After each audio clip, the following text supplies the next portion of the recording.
इस शरीर की जो माँ है वो बीमार हो गई, बहुत सारे रोग एकदम से प्रकट हो गए उसके शरीर में। तो उनकी ट्रीटमेंट्स चलती थी, और जब उनको बताया गया कि लिवर सिरोसिस हो चुका है, तो उन्होंने एक ही बात पूछी, क्या इसका इलाज है? हाँ है। कह रहे फिर ठीक है, ठीक है। पर फिर उसके साथ कुछ और बीमारी भी निकल आई और शरीर कमजोर होने लग गया। लेकिन एक बार भी उन्होंने ये मुझसे नहीं कहा कि मैं तुम्हारी माँ हूं, भगवान से प्रार्थना करो कि मैं ठीक हो जाऊं। एक बार नहीं कहा। और एक दिन बाथरूम में खड़ी थी और शीशे में अपनी शक्ल देखी, अच्छी खासी तगड़ी मोटी थी वो, और अब वो बिल्कुल कमजोर हो गई थी, एकदम पतला शरीर हो गया, हड्डियां बाहर दिख रही हैं। तो अपना चेहरा शीशे में देखा और देख के जो सेवा में साथ में थी उस बेटी को कहते हैं, इस पिंजरे से पंछी अब उड़ जाएगा और ये पिंजरा अब यहीं रहने वाला है, पंछी उड़ने वाला है।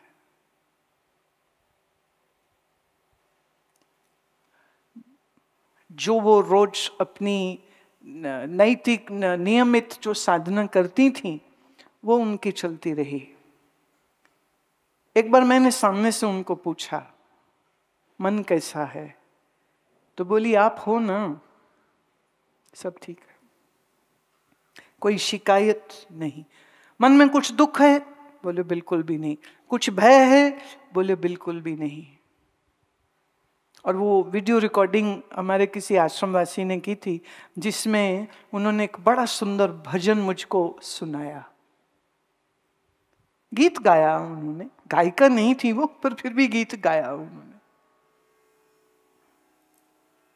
क्या आनंद स्वरूप हूं ये जानने के बाद शरीर का रोग मुझको क्या दुख देगा, और शरीर का मरना भी मुझको क्या शोक देगा। तेरी सारी जिंदगी जो सत्संग श्रवण किया, जो संतों की संगति करी है, ये उसी का फल है।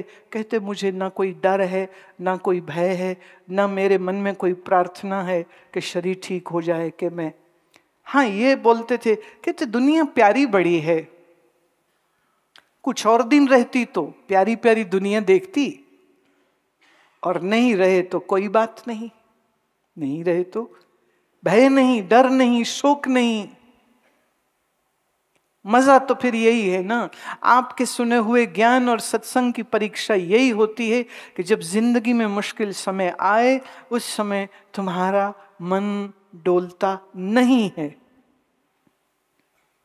तुम्हारा मन घबराता नहीं है, तुम्हारा मन फिक्रें करता नहीं है। तुम निश्चिंत रहते हो, तुम निश्चिंत रहते हो। और यूं भी प्यारे, शरीर मरता है, तुम तो कब मरते हो? तुम तो मरते नहीं हो। तुम अजन्मा, अविनाशी, सच्चिदानंद स्वरूप हो। देह मर जाती है, फिर देह एक नई मिल जाती है। ऐसा है ना, पुरानी गाड़ी हो जाए, खच्चट खच्चट खच्चट चले, तो फिर उसका जाना अच्छा नहीं, फिर खुशी से लोग बेच देते, बड़े खुश होते, वो गाड़ी बिक गई, अब नहीं लेंगे, अब नहीं लेंगे। ऐसे ही ये जो शरीर की गाड़ी है, ये भी चलते चलते चलते एक समय आकर के घिस जाती है। फिर इसका जाना अच्छा है, ये जाएगा तो फिर नया वाला आएगा। आना तो तय है, क्योंकि आपने असली वाला काम तो पूरा किया नहीं है, इसलिए जरूर आओगे तुम।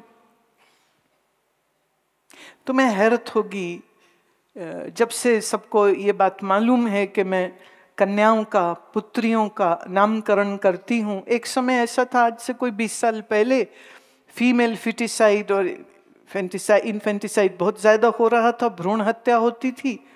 तो उस समय पर मैंने ये आवाज उठाई थी कि तुम अपनी कन्याओं को मारो मत, तुम्हारी कन्या शक्ति रूपा है, उसको जन्म लेने दो, उसका नामकरण हम करेंगे। तुम ना पाल सकोगे तो हम उनको शिक्षित करेंगे, अपने पैर पे खड़ा करेंगे उसको, वो स्वाभिमान से जीवन जिए। पुत्रियों को तुम कमजोर मत समझो, पुत्रियों की हत्या मत करो, पुत्रियों को अपने गर्भ में मारो मत। ये तब से शुरू किया। अभी तो पता नहीं कितनी ही बच्चियों का नामकरण कर चुकी हूँ। पर जब भी कोई बेटी आती है, सबसे कम समय की जो बच्ची मेरे पास आई थी वो तो सिर्फ 24 घंटे पहले पैदा हुई थी। ये राजकोट की बात है।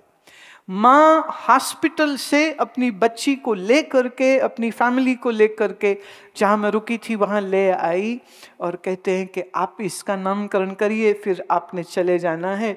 तो मैं ये सौभाग्य अनुभव करना चाहती हूँ कि मेरी पुत्री का नाम आप रखो। मैंने कहा वो तो हम रख लेंगे, लेकिन उस बच्ची का मुंह देख के मैं पूछ रही थी, इतनी जल्दी क्या पड़ गई थी तेरे को? 24 घंटे भी नहीं हुए तू भागी आई मुझे मिलने को। और वो बच्ची आई है और उस बच्ची ने अपनी माँ, अपने पिता, अपने दादा, अपने दादी, पूरे खानदान को वो लेकर के, और वो भी straight from the maternity home. So I am naming this 24 hours old baby and I am giving her the name, and I am giving her a beautiful name so that she can define that name, and that name can define her, and that name becomes an objective of her life. इसलिए मैं बड़े सुंदर सुंदर नाम देती हूँ जिससे वो बच्ची को दो बातें याद रहती हैं। एक कि गुरु माँ ने मेरा नाम रखा था, और दूसरा उसके नाम में शक्ति है, प्रेम है, करुणा है, ज्ञान है। और ये मेरा संदेश होता है उस बेटी के लिए, किसी भी क्षण में, जिंदगी के किसी भी मोड़ में कभी अपने आप को कमजोर मत समझना, कभी अपने आप को अकेला मत समझना। ये दीनहीन, वो आंखों में आंसू वाली जो कहानी है ना, ये कहानी बिल्कुल बकवास है। इसको बंद कर देना चाहिए, नहीं बोलना चाहिए ये बात। अफसोस है अभी भी भेदभाव तो लड़कियों के साथ चल रहे हैं। इसलिए आज भी लोग बेटियों को अपनी जायदादों से हिस्सा देने में आनाकानी करते। वो कहते हैं तो दूसरे घर गई, और अगर वो दूसरे घर गई तो दूसरे घर की बेटी तेरे घर भी तो आई है ना। तो माँ बाप ये भेदभाव कैसे कर सकते हैं? अगर बेटा एक कंपनी का सीईओ हो सकता है तो उसकी बेटी क्यों नहीं हो सकती है? एक पुत्र अगर ठीक एजुकेशन पाकर के, ट्रेनिंग पाकर के एक अच्छा काम कर सकता है तो एक बेटी क्यों नहीं कर सकती है? हालांकि हमारी भारत सरकार देर से सही, बट अब आर्मी में, एयरफोर्स में, नेवी में सब जगह पर कमीशंस होने लग गए। पर कितना समय लग गया? 70 साल। पर सरकार ने तो बड़े अच्छे कदम उठा लिए। पर जनता जनार्दन, आप अपनी सोच कब बदलेंगे? आप अपनी बेटियों को वो सम्मान, वो इज्जत कब देंगे? जरूरी है ये बात। भेदभाव मत करो। कभी कभी ना मेरे पास ऐसे माता पिता आते हैं जिनकी 2 बेटियां हैं या 3 बेटियां हैं या 4 बेटियां हैं और उनका बेटा नहीं है।